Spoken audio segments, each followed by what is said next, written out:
Kita pantau bagaimana perkembangan evakuasi jenazah pendaki asal Brasil. Sudah bergabung bersama kami Kepala Pelaksana BPBD Provinsi Nusa Tenggara Barat, Pak Ahmadi. Selamat petang, Pak Ahmadi. Selamat petang. Update terbaru terkait dengan proses evakuasi, apakah jenazah ini sudah berhasil diangkat dari dasar jurang? Jadi kondisi sekarang masih dalam proses pengangkatan ke atas punggung gunung daripada Gunung Rinjani. Masih pengangkatan. Ya. Masih proses pengangkatan. Kendalanya apa? Iya.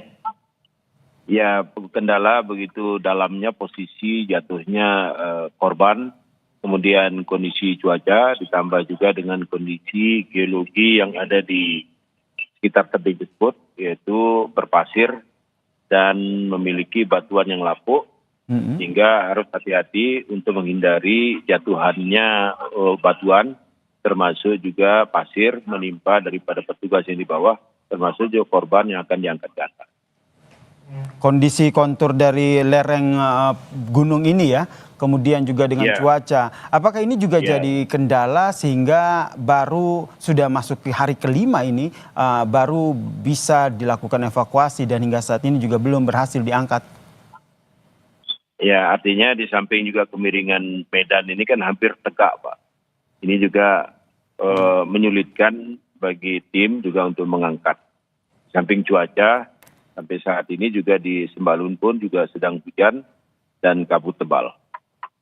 Oke, Pak Ahmadi, kalau secara awam kan bisa kami berpikir ataupun bisa juga dikatakan kenapa tidak pakai heli saja begitu, tinggal turun dekat lokasi kemudian digunakan tali untuk mengevakuasi. Kenapa hal ini tidak bisa dilakukan?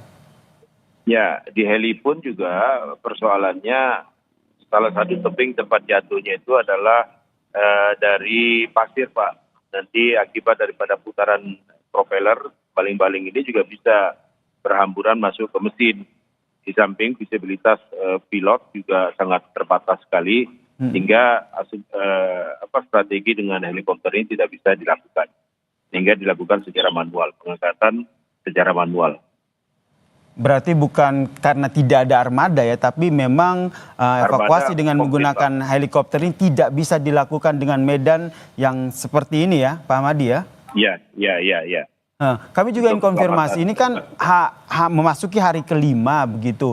Ada informasi sebenarnya sejak kapan akhirnya tim Basarnas dan juga tim SAR gabungan termasuk dari BPBD mengetahui informasi pertama ketika korban sudah dinyatakan hilang dan terjatuh di dalam jurang ini?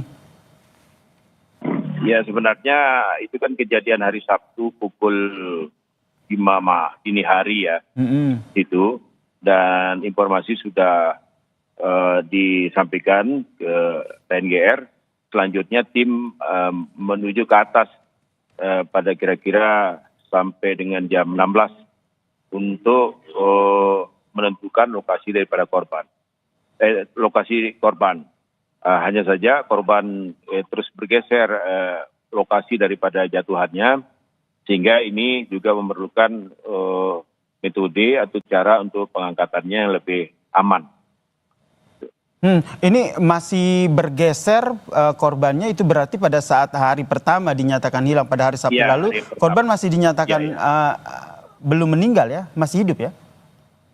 Oh, saat itu sudah tidak ada gerakan, bahkan juga sudah dipakaikan drone juga untuk melihatnya, sehingga pada hari kedua dan ketiga itu upayanya itu adalah dengan metode manual, dengan membuat tambatan-tambatan tali untuk turun ke elevasi minus 600 meter. Baik, Pak Ahmadi, sudah ada informasi terkait dengan siapa saja dengan warga negara Brazil ini mendaki? Saya kurang ingat ya, nanti di tim TNGR nanti bisa menjawabnya. Baik, nanti ini singkat saja setelah berbeda-beda warga negara ya. Baik, setelah dievakuasi ini rencananya akan dibawa kemana dan proses selanjutnya seperti apa?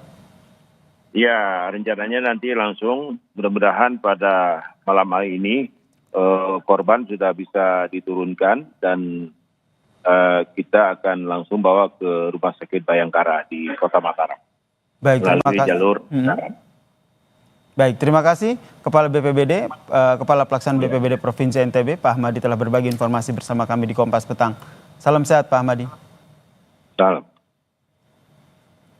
Saudara, informasi lain di Kompas Petang masih akan kami sajikan